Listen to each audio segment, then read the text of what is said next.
is an inaugural director for the Black Cultural Center at the University of Utah, a center that works to holistically enrich, educate, and advocate for students, faculty, staff, and the broader Salt Lake community through Black-centered programming, culturally affirming educational initiatives, and retention strategies. Hailing from Rochester, New York, Garfield holds a BA in government with a minor in colonial Latin American history and Africana studies, and a master's of public administration from New Mexico State University, in which his concentration was public policy and race and politics. Previously, he was a community engagement coordinator intern for the city of Las Cruces, Mexico. In the position, he was tasked with communicating material reporting program trends, new developments, escalated issues, and key measurement data in regards to community and diverse community engagement. He was also previously the programs coordinator for the Black Programs Department at NMSU. He has implemented outreach and retention services, served as a coordinator and advisor in Black programs, and managed numerous departmental programming and events while at NMSU. Many of which he hopes to start at the University of Utah and is currently implementing, as he has been in the position for almost 3 years in Utah.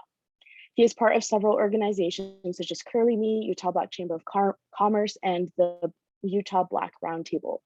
In under 3 years, he has made impactful partnership with the Utah Division of Multicultural Affairs, Utah Business Match, Lucid, Domo, Utah Museum of Arts, Neighborhood Works, UVU, Weber State, Utah Systems of Higher Education, and he's also a proud member of Phi Beta Sigma Fraternity Incorporated, a historically Black fraternity.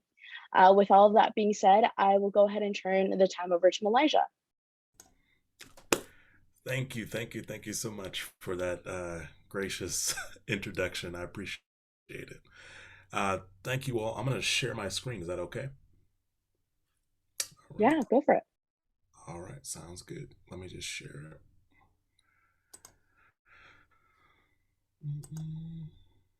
All right. All right.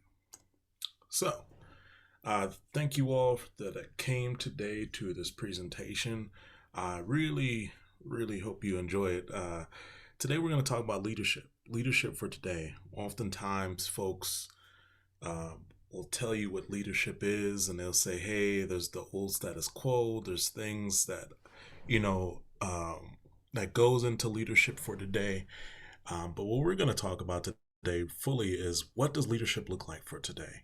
How do we establish ourselves and be leaders in wherever we do, rather it be in civic engagement, rather it be at our college campuses, rather it be in organizations, so on and so forth. Like, what does it look like to be a leader today? And if you have any questions, please save them to the end. But with that, let's go on in.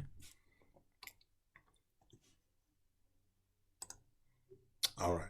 So first, I would like to state, before I even go into leadership and kind of talking about the things, I often like to pay homage and respect that for young folks and people that are engaging in this conference.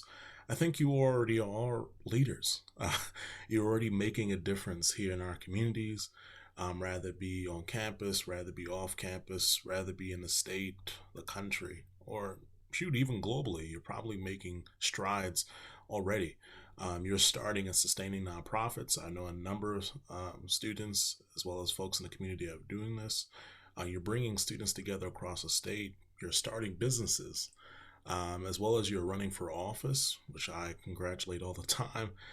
You're all on the front lines of protest, rather it be LGBTQ rights, rather it be Black Lives Matter, rather it be so on and so forth. A lot of different things that you're here and you say, look, we need to change the status quo. And so I commend you. I salute you. I respect you. And I just want to pay homage to that before we even begin in talking about leadership, because I think that would be kind of disrespectful and state that, oh, well, you don't know about leadership. No, you already do. You're doing amazing things. And so I appreciate you all in the work that you do here. So next, now that we have that out the way, and I acknowledge what you're doing in the community, I would like to say, like, what does leadership in my eyes look like today? And I just got 10 tips for you today. 10 tips in which myself personally has defined leadership what I've gotten from my mentors, what I've gotten from friends, what I've gotten from bosses, so on and so forth, on what is leadership today. How do we go about how do we go about changing the status quo? How do we become, you know, leaders of not only the present, but of tomorrow? And so here's my tips. So number one, I think it is very important that you know your role. When you're stepping up and becoming a leader in today's times, you must know exactly what you're signed up for. You are responsible in your role and as an individual. And I think that is very, very important. When I took up the role to be a director of the Black Cultural Center, I looked thick and through through my contracts, through over the job duties of this role, but then on top of that, understand from various different aspects of the job, like what defines me, what does it look like to be a director, what does it look like to be a leader, rather it be mentally, physically, emotionally, financially, spiritually. What does it look like to be in this role? And then on top of that, how do I go about this role, both personally, but also what is my responsibilities in the role publicly? And so I think the big question that we should be asking yourself in this first step, I would say, is just what does it mean to you to be a leader? What does it mean as far as in that role, whatever role you take on to be a leader? What does that mean to you? And what does it mean to you in the context in which you're in? And so it could be looking at, rather be a director of a Black Cultural Center, or it can be over a nonprofit or agency. It can be over a group project in the school. It can be over several different things. Like, what does that role mean to you in your context, and understanding that as a whole?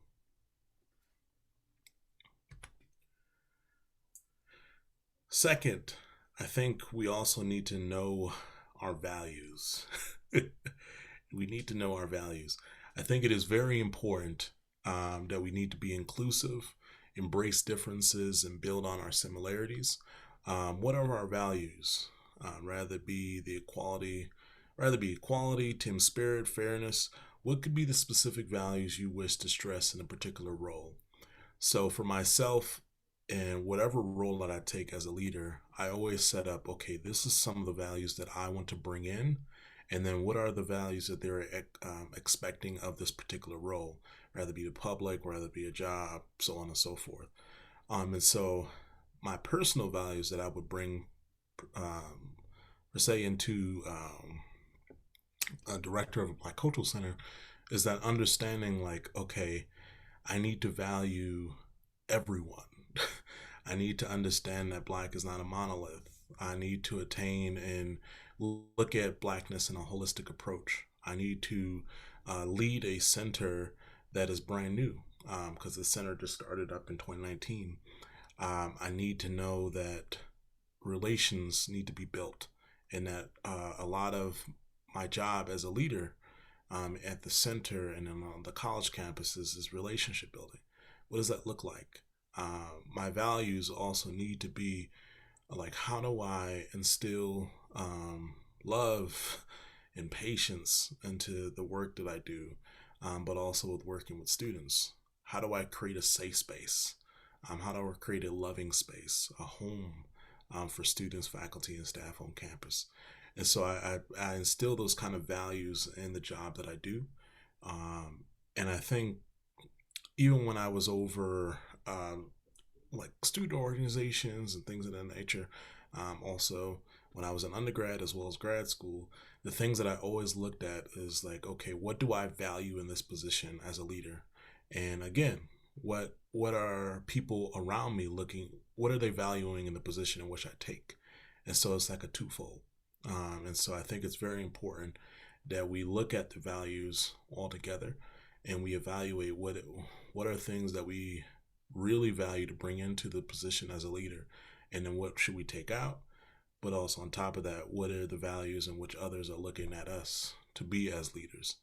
and what is those values that they cherish as well.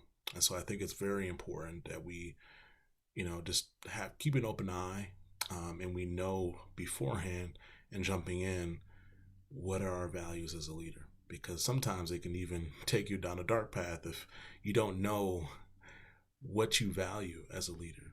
And so knowing at least something of as a leader is knowing what you value. What are your values? What are your principles that you live by? What are the principles of that particular position as a leader? And then taking that twofold in.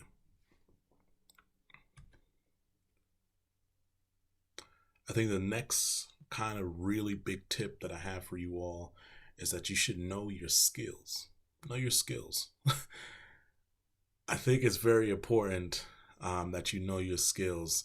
The skills you need in crises are not entirely the same ones that you normally need as a leader.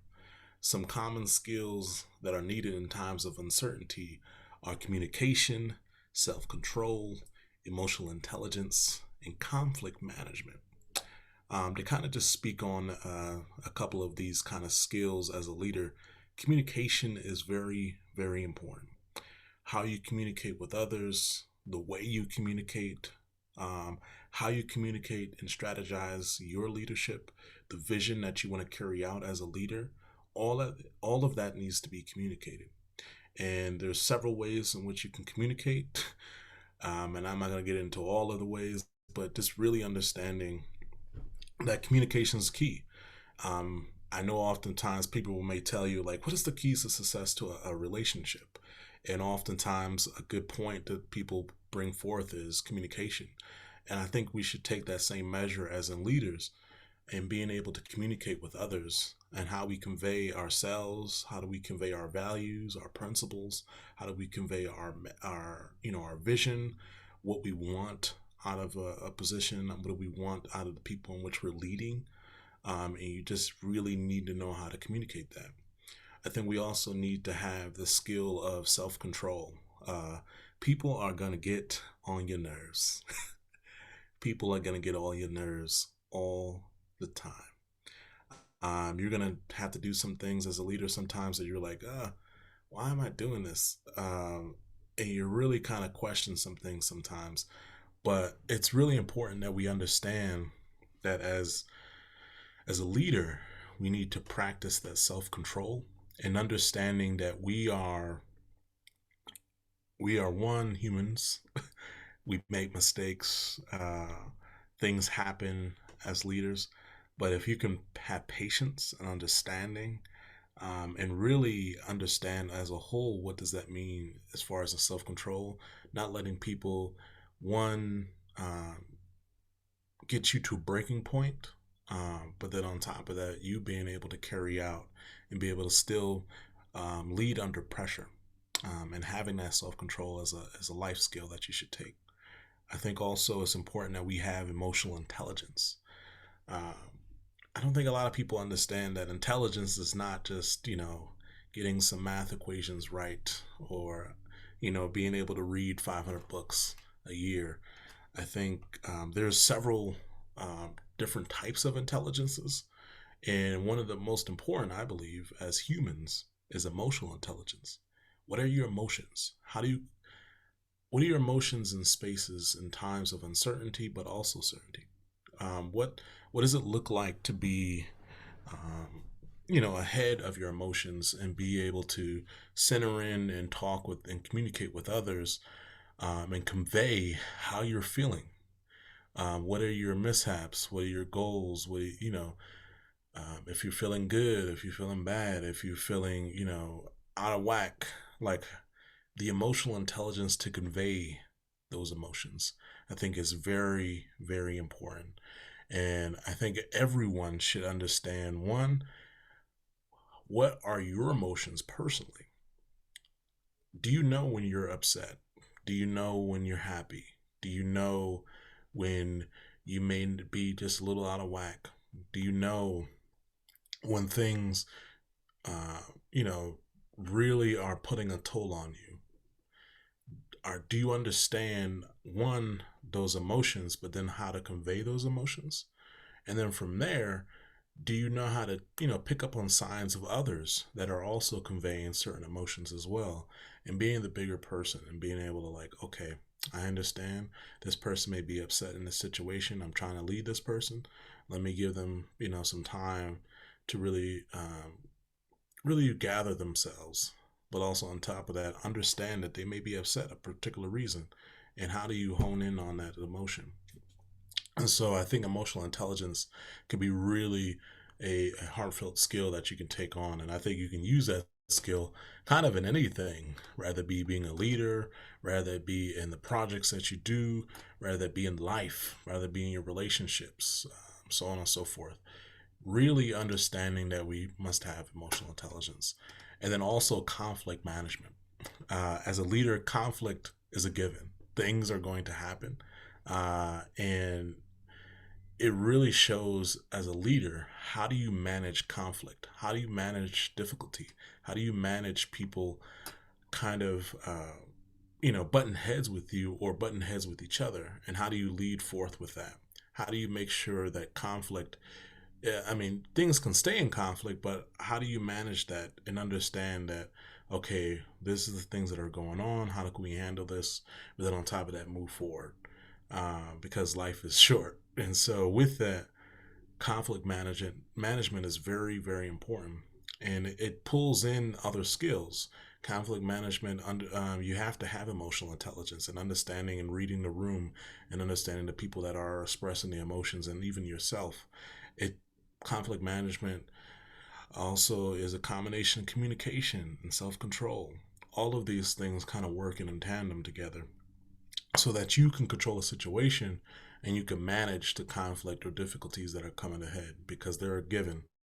Conflict will happen, and it will happen often, or not as often, but it will happen some way, somehow. It will happen. And so it is important that you have the skill of managing that conflict open-handed. So the next kind of point that we have, and the tip I would say, is know your team. Know your team. How we manage our relationships with our colleagues and teammates is shifting dramatically. And I think it's very, very important.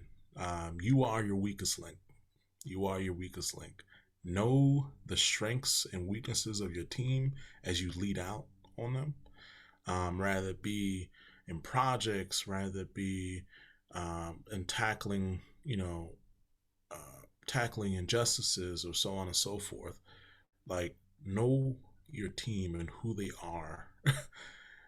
If the person that is the weakest link on your team, one is not in sync with you, it can be a problem. Really understanding that your team should be as strong as you, and that you should be also building up your team, and being, I wouldn't say that they have to replace you, but you should be building up your team to be you in that aspect.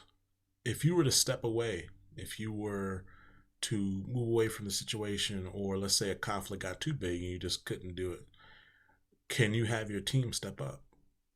Do you know your team to be trustworthy? Can you trust your team? Can you make sure that your team, with that you all are working together to be a force to be reckoned with? I often would say, I don't know if you all are familiar with, there's a rap group from the 90s called the Wu-Tang Clan. And the person that was in charge of the Wu-Tang Clan was RZA, famous music producer, beat maker, rapper. And he knew his team thick and through. There were about an 8 to 9 man squad that did several different raps, and they all had like unique styles, and it was like a rap group, but different people. But RZA kind of knew all of them together, like their unique, rapping styles, how they kind of go about as far as in rapping and doing this and that. What was their weaknesses? What was their strengths? And really coming up with a plan for them to be kind of like one of the biggest rap groups of all time. And so it really is important that you know your team. Who are the players on your team? How do you go about things?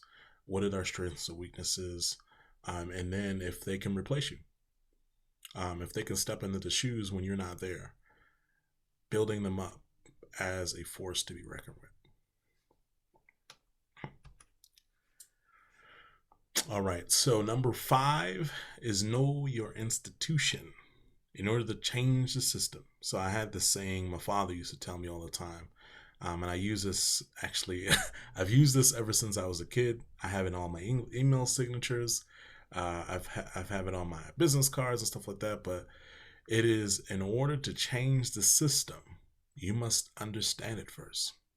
You can't change anything. You cannot build something or change the status quo if you do not know what you're operating with, what type of institution it is, what is the historical significance of this institution, and why is it at this place in this time what it is today. And a prime example, like University of Utah, if you don't know the historical aspects of why it came to be, and I mean, like, you don't have to know, the full-on history of how the University of Utah came to be, but if you're looking to change the different structures of what the university may be, or different departments, or a student group on campus, or injustices that may be impacting students or faculty and staff, or just folks in the community, like, you have to understand how that institution operates. If you want to change the justice system, you have to understand how the court systems work, how laws work, how lawyers and how they interact with that. As far as in the law, you have to know the institution firsthand, because you can't change anything. You can't change anything if you don't know it. You can't change a baby's diaper if you don't know how to change a diaper. You can't go about and do several things if you don't understand in its basic form, how does it operate, what is the historical context to this, and then from there, where are they looking to go in the future, and then how do you fit into that as a leader? How do you make sure that things, I was like, okay, I understand this. Well, we can actually go this way. I know in the past that they may have gone through this. I understand the context of this. It also helps you better navigate the institution and the system. And it doesn't have to be like the college. It can be our local and state government. It can be, it can be businesses. It can be organizations. It could be everything and anything. Like, how do you understand the actual system as it play? And once you understand that system, from there, you can change it because you understand it. You live it, you breathe it, you can manipulate it. But you cannot do anything without understanding it in this firsthand. What is it?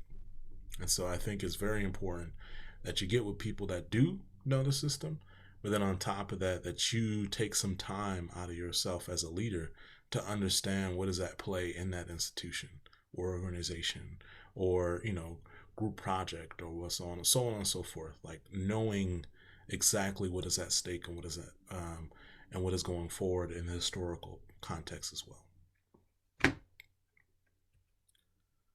I think the 6th kind of step kind of goes right along with the 5th one, and that is knowing who know who administration is and use them as a resource. I'll repeat that: know who administration is in those institutions and use them as a resource. Use them as a resource.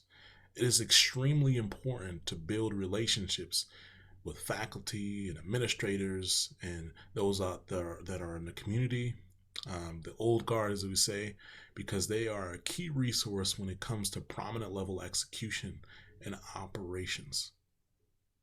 They are a crucial role in helping you.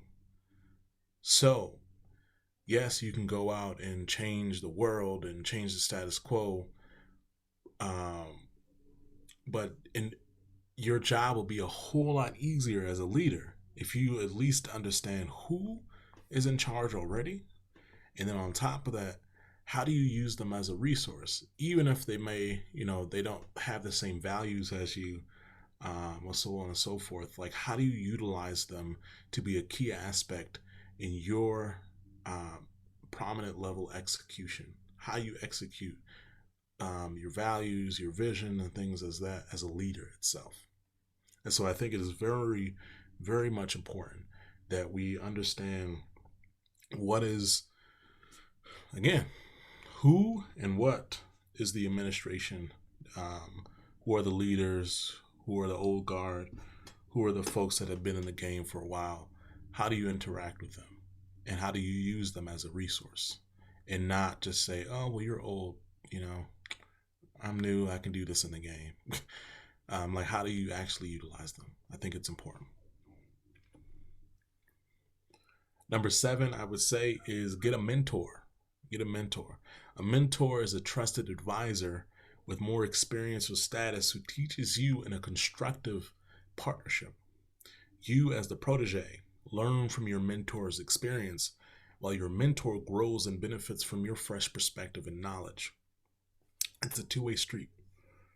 Finding someone that can mentor you and guide you, that has gone through, again, the institution, the system, that knows the rules of the game, that can, navigate and help you and make your job as a leader, an upcoming leader, or even a leader that has been in a while, be able to change the game. You have to have somebody that can mentor you that has been through those experiences. But I also think it's important that we should also focus on reverse mentoring as well, in which those that are just entering, those that are new leaders, those are, just been in a little bit of time, that they can also coach those that have been in the game for a while, that have been leaders already, that are already, shaping things, because I think it's important that we bring in new, fresh ideas, and that we bring in those different contexts. But then on top of that, it's a dual kind of responsibility in which the mentor, the person that has been in the game for a while, can coach you, but you can also coach them on what is going forth, what is the trends, how things are changing, what needs to be changed, what are values that need to be kept, what are values that need to go. And so really understanding what does that all mean. And I think it's important that we get a mentor. And I think oftentimes I find it kind of crazy. A lot of people say like, oh yeah, I'll get a mentor. You can literally find a mentor for anything that you would like.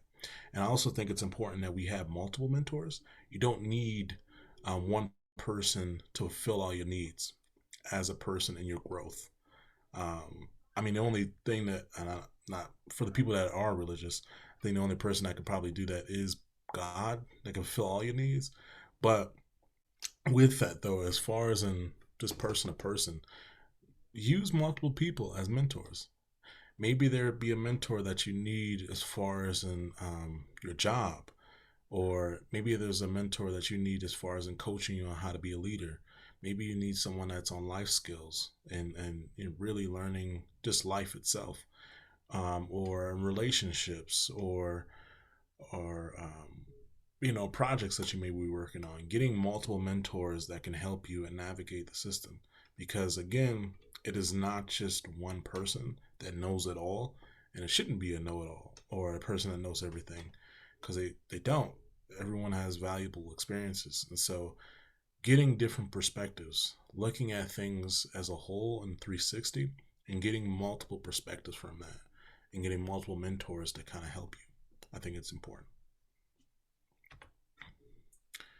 Number 8, I think, is also important too, and it is that we should envision the targeted future. Say it again. Envision the targeted future. Help all individuals in the collective to grow. Improve the system. What is your vision? What is your vision? Without the vision, the people will perish. Without understanding where you're looking to go for the future, how do you lead? How do you lead as a leader if you have no vision? If you're not looking to see where you would like to go? Isn't leading the aspect of leading from one point to another? If you don't know where your goals are, or what you're looking to go in the future, and I'm not talking about, often in the future as in, oh, what do you want to be or what do you want to do? No, just more so, what are some set goals and objectives that you would like to reach? And how is you as a leader envisioning that targeted future? How are you going about this? What how are the individuals around you also going forth with you? How are you going as a collective? And how are you, again, going back to, I believe it was number 5, is like, how are you communicating that? How are you communicating that vision to the individuals around you as a leader? I think it's very, very important that we need to envision where we're headed, and then on top of that, understand where we've been and where we are in the present. Because I would like to say, oftentimes, as a leader, that we are not the leaders of tomorrow. We are the leaders of today. We are the present. Things are happening right now. And you can only shape what is it today. And so, what are you doing today? How are you envisioning that future? And then from there, what are the skills and aspects and how you lead today to shape what it is for the future? Because we are the present, not the future. And so I think it's very important that we envision that kind of targeted future itself. Number 9 is also very important. Collaboration. Collaborate, and I didn't even have many words. Collaborate, collaborate, collaborate, collaborate, collaborate. The more minds, the diversity of mindsets, the diversity of things, bringing forth. My father always used to tell me, and also my mentors, is that as a leader, you should be having people, if you don't know something, you should be having people around you that do. You should be making sure that as you carry out things, as you're trying to accomplish things, as you're working within these systems and trying to change the status quo, that you have a team, that you not only have a team, but you're also looking to work with others that may not even be on your team to accomplish larger initiatives, larger goals, and things of that nature. Collaboration is an amazing thing. And I also think that we also should be culturally collaborating. We also should be just cross collaborating in general, in which you should be collaborating with others that may not have the same mindset as you, because and oftentimes that can contribute to groupthink, in which everyone is on the same wavelength or just has the same opinion. But if you can bring in different perspectives, it not only allows you and your organization or your goal or your group projects or so on and so forth to have a diversity of mindsets and a diversity of goals, but then on top of that, you have different people that can carry out these different missions, because they're not all focused on one idea, or they're not all focused on this one aspect or this one value, where you can have several values. And so really kind of understanding how do you collaborate with others. And I think it's very, very important. Collaboration is key. We can't do all of this by ourselves. We can't be the know-it-all that knows everything. We need people. And people, we're human. We need to work together. And I think it is the key to our survival. It is the key to our leadership as folks. If we can learn how to collaborate with others, I think it is important. And then finally, but not least, I think this is very, very, very important, is that leadership is a never-ending journey. There will be ups and there will be downs. I'll say that again. There will be ups and there will be downs as a leader. Think about the ways to increase resilience. Remember, you are energy. You are energy. Manage it well and be a water bear. Now you may be asking, what is a water bear? And you got this scary little picture that is here that is a water bear. But a water bear, if you do not know, is a tardigrade, which is a microscopic creature that are some of the toughest creatures on Earth. They can be found in every environment and can survive the radiation and intense pressure. They are also the only creatures on Earth that can survive the vacuums of space. In a lot of ways can regenerate, like Wolverine from the X-Men, if anybody's familiar with the Marvel characters. I think it is very important that as a water bear, Oftentimes people ask you like, hey, um, be like a lion, or be like a what, or be like an eagle and fly and soar. No, be a water bear. Be resilient. Be able to withstand the test of time. Being able to go and I wouldn't say be invincible, but being able to have resilience in the most crucial way as a leader, and understanding that you are energy. You can change the status quo. You can be the magnificent leader that you want to be, but you have to have toughness. You have to be able to withstand difficulty. You need to be able to manage conflict. You need to be able to communicate. You need to be able to be all things and have a vision as a leader. And so I think, as hopefully from this conversation that you'll learn, somebody asks you, what is your favorite animal, or what animal do you want to be? Be the water bear. Don't be a lion. Don't be a tiger. Don't be a jaguar. Don't be a dinosaur or something. Be a water bear, because they withstand the thickest the thickest environments on Earth, but also can survive pretty much anything. And we need that resilience as leaders as we go forth into these troubling times. And with that, just want to say thank you. Thank you so much. Thank you so much for that presentation, Meligha. I really appreciate it. So we do have a couple of questions that were prepared at the moment of registration. So the first one would be, how do you balance pushing boundaries and your well-being when it comes to advocating for students, faculty, staff, and the general population? Yes. And so you're asking, like, how do I push the boundaries? Yeah, so how do you balance your well-being while also trying to push for a better tomorrow? Ooh, great question. Great question. I think with that, how do I, keep track of my well being in that aspect? Would be, I have to put myself first. Um, as a leader, and kind of going forth, and even the things that I do as a director of the Black Cultural Center, um, the job will always be there. The leadership, no matter if it's myself or whoever is in that position, will always be there. And so, how I'm not going to always be here. Whoever takes on that role is not going to always be there.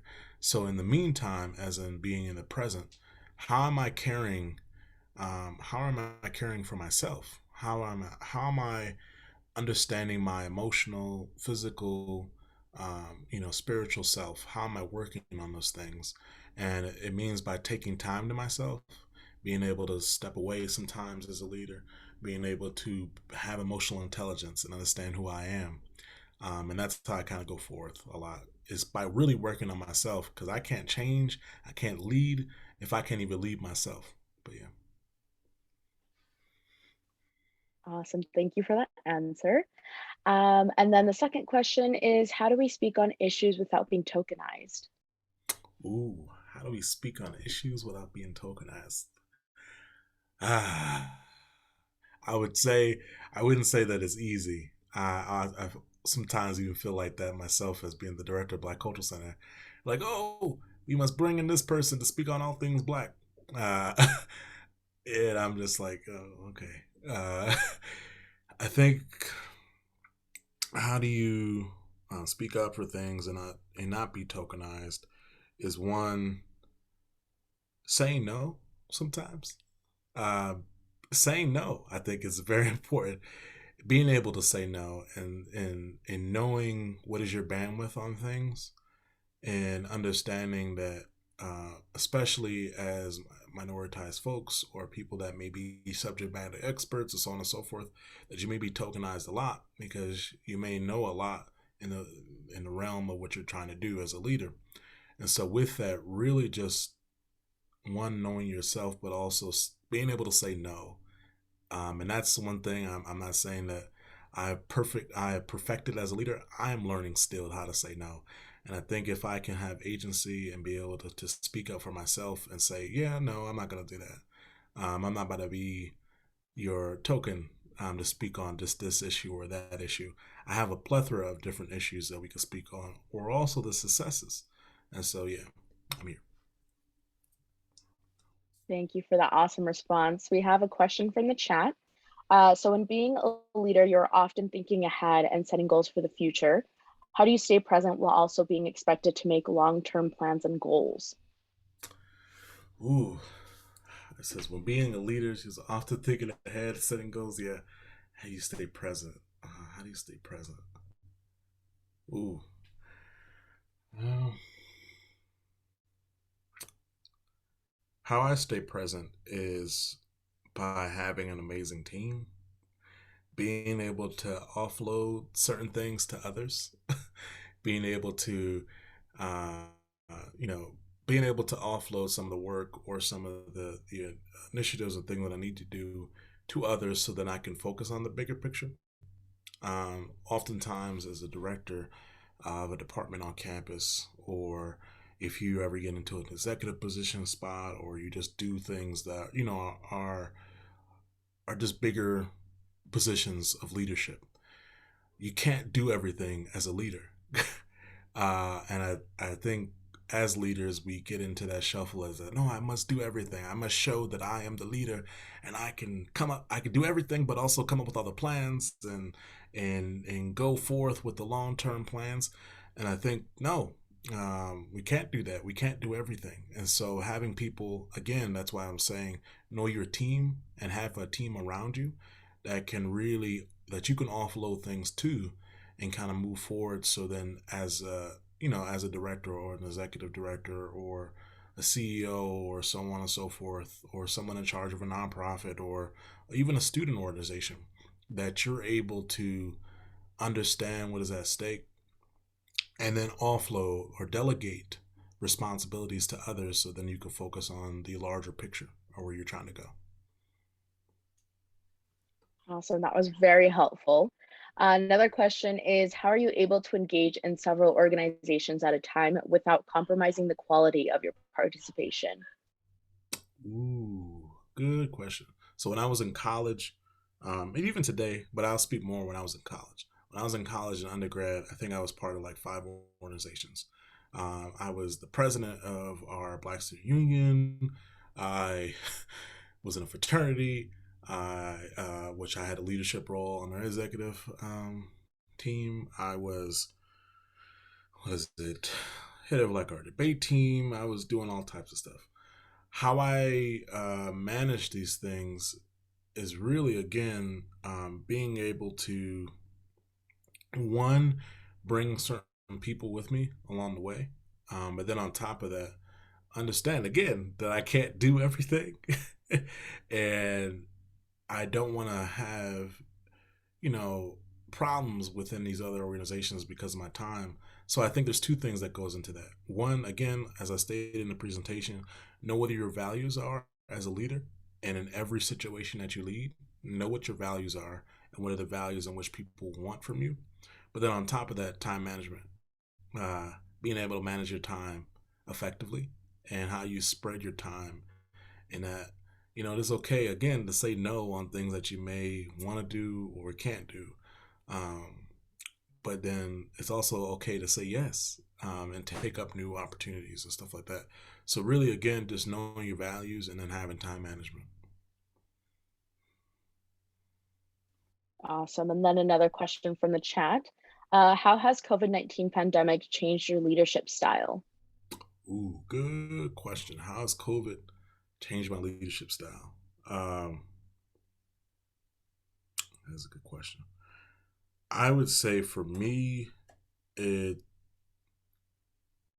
my leadership style, it has allowed me, for COVID actually has been a blessing. It has allowed me to slow down. It has allowed me to be patient and gain patience.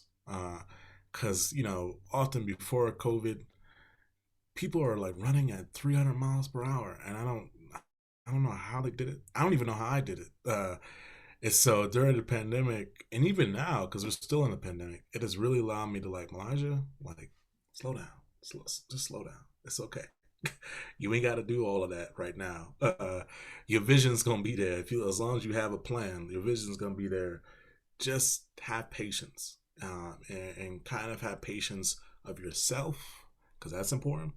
But also have patience of others, um, And then on top of that, understand that in like situations such as COVID, that you have to be innovative. You have to look at new trends. You have to be able to kind of, I wouldn't say pack up, but let's really like adapt to new situations. I think um, after this pandemic, we're going to have a new generation of leaders that are like, yeah, I was able to adapt. I was able to finish school in the middle of a pandemic, and manage things. And I was able to do, communicate with others rather be just online and in person. I was able to do this and that. And so, really, just valuing yourself and being able to have patience with yourself and others. And then on top of that, understanding that we're all in this together. And so that's what I've learned, I guess, the most in my leadership is just having patience. But yeah. Awesome. Well, I think that's a very valuable lesson for all of us. How did you develop your vision for the work that you are currently doing? Ooh, how did I develop my mission for the work that I'm currently doing? So, um, the first things first, when I became a director in 2019, because the center is actually, its birthday is February 26, 2019. I came on in, was it May, June of 2019.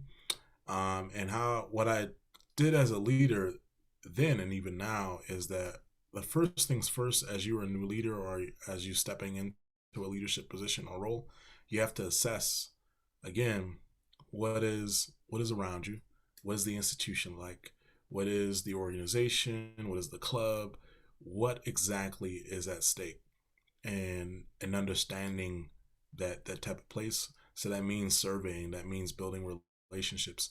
The first and foremost most thing that you should be doing as a leader is building those relationships. So then you can know who could be on your team, how do you work with folks, how do you carry out a vision and things of that nature. I see that after that, and I built some relationships on campus. After that, I was able to say, okay, I have this vision. Who can I bring in then to be stakeholders in the vision that I'm trying to shape? And so after you build those relationships, then from there, how do you bring in some of those folks that you built relationships with to be stakeholders in the vision that you're trying to create? And so for me, I had to bring in several different folks. I was like, okay, these folks have been on the university. I have students, I have faculty, I have staff, I have community members that all have a stake in what I'm trying to do here at the Black Cultural Center. And so I need to bring them all together to understand, okay, what are your goals? What are your expectations? What values do you want of me as a leader, but also of the center? And kind of going forth with that as well. And so after I bring in stakeholders and we all kind of create a vision together and do, collaborative work together as far as in shaping that mission and vision. From there, I kind of just go about and share that vision to the larger community. And so what I've done is kind of share that vision for the community as a whole. And then from there, I take feedback back, which is also important, taking feedback on that vision. And then from there, after the feedback, after I have stakeholders, after I build the relationships, carrying out that vision and that mission also is the next kind of big step. And so I was able to just bring people together and do some things and be like, okay, I'm taking the feedback back. This is what they like. This is what they didn't like. Okay, I have a vision. Let's go forth. I have a mission. Let's go forth. But yeah. Awesome. And another question is, what advice do you have to elevate our communication skills? Ooh, what advice? Ooh, to elevate our communication skills. Um, Again, have emotional intelligence. Be able to not only understand how you express emotion, whether you're sad, whether you're happy, whether you're frustrated, whether you're trying to convey something that may be difficult to say to someone, like understanding how do you convey emotion, and then on top of that, being able to read a room. Like you can't read minds, so we don't have that superpower. We can't read minds, but at least you can read body language. You can read if someone is feeling out of whack. You can read if someone's put on a poker face. You can read so on and so forth, different emotions that they may be carrying, or if they're sad. And then from there, what do you do with those emotions? If someone is working with you and they may be difficult and you're the leader, okay, under emotional intelligence would tell you, as far as communicating with that individual, how do you effectively one, understand where they're coming from as far as the emotions, taking those emotions, and then from there figuring out ways in which you can minimize the conflict between you two, and then move forward as a team, or move forward as, as people that can go on a project, or a job, or so on and so forth. And so really just being able to communicate and express emotion, and emotion is everything. It's it's everything. Like, we can't get jobs done if I don't know why you upset, and you just upset, just sitting pouting, and I'm just like, okay, well, why is this person upset? I'm trying to get this thing done. No, sit down for a second, take a pause, have patience with yourself and with that individual, and understand, and try to understand where they're coming from, why they're upset, why they happy, why are they sad, so on and so forth, and kind of go forth with that. But yeah, emotional intelligence is the key. Awesome. Thank you so much for that advice. Another question is, what advice do you have for leaders to connect with others while keeping their position in mind? Can you say that again? I'm sorry. Yeah, of course. So, what advice do you have for leaders to connect with others while keeping their position in mind? Oh, okay. So you're asking more so if a leader is talking with other leaders but also keeping their position. I believe it's more of like, how do you interact with others as a leader while keeping in mind that you are a leader of a certain group? Oh, oh, yeah. Thank you. Um, I would say how I do that is by understanding that in every room I go into, or whatever job or whatever project that I'm going into, that I cannot be the only leader. I cannot be the only person that is working on things, that is leading out initiatives or projects and things of that nature. And it could be even somebody that's on my team, very own team, that is also could be a leader. And so I think, really, as for myself, being able to acknowledge that I cannot only be the only one in the room that is leading, that I should delegate, but then on top of that, other leaders that are in the room, that I value, um, who they are and what they're doing, and that they value me, um, and what I do and what we're doing together, and how together we can kind of come together. Yeah. Awesome. Thank you for that. And then a question from the chat. How do you find quality mentorship while avoiding people who want to take advantage of you? How have you learned to step away from these types of relationships? Ooh, that is a difficult one, because I'm learning that right now. I'm learning that right now as a leader.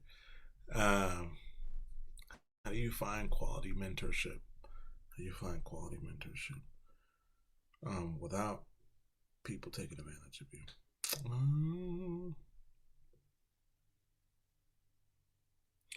I would say the biggest thing for me, how I do this, or I'm learning to do this, is by, again, not relying on one mentor to handle everything that I want out of my professional career, out of as myself as a leader, as myself personally, emotionally. Like, I'm not relying on one person to handle all those things, because it leaves room for that one person to kind of take advantage of you and kind of use you in aspects, because you rely and depend on that one person for everything, which in a way can be exhausting for even that mentor, because it could be exhausting for them because you're relying on them for everything. But then on top of that, it just makes it easy for them to manipulate you, to coerce you into things, because you go to them for everything. And so that's why I think it's good that we diversify, as we say, to diversify your bonds. No, diversify your mentors. Diversify your mentors. Being able to have different mentors for different things, and once you have that, it is easier to then walk away from particular mentorships that are not good, because you're not relying on them to be, your centerpiece of everything that you do, as a leader. And so if you have that, the diverse array of mentors that are here to help you or guide you in different aspects of what you're trying to be, it's easier, and it allows you to not be manipulated or being taken advantage of. Yeah. Awesome. Thank you for that. And I believe this would be the last question. So, how has the growth in the Black Lives Matter movement affected the work that you do? Uh, I would say the growth in the Black Lives Matter affected the work that I do. Um, I would say that how it has affected my job is one, it has me kind of look at myself as a whole and myself personally, and that I'm as a leader, as over a Black Cultural Center, that sometimes it can get too close to home. Um, Prime example last summer with like the George Floyd murder, as well as Breonna Taylor and others, like seeing that and be like, oh man, um, this is too close to home. Uh, I'm not only have dealing with this, but then on top of that, I'm dealing with this on a professional level. I'm dealing with this on a personal level. I'm dealing with this on a larger communal level. And so, with that, kind of learning how to balance all those things and learning to take time when you need time, I think has been the biggest lesson for me. But I would also say, for myself as a Black Cultural Center director, I have to understand that these things are going to happen. Things that are, shifting as far as in Black political thought, theory, things such as Black Lives Matter. Um, there has been several movements throughout the history of, Black folks here in this country. And so I have to one tap into my ancestors and understand that things have happened over the years and they have dealt with those things. How do I deal with those things? There will be people beyond me, after me, that will have to deal with these things. And so just really understanding how do I take the time to really understand myself and not, you know, take some time for myself because it could be very personal. But then on top of that, what has changed about my job is really just really understanding that for leaders, and especially young leaders, um, that are in the Black Lives Matter movement, that they also need coaching too. And just like everybody else, we all need to. It would help for me to mentor these folks, these young folks, and even old folks alike that may be protesting or things of that nature, and really just helping them and guide them and provide them with information that they may need or help. And so, again, taking the time to myself and really understanding that sometimes it gets very personal because of my job is also my personal life in aspects. That's my identity. I'm literally doing my identity in a job. And so, how I manage that could be very difficult. But yeah.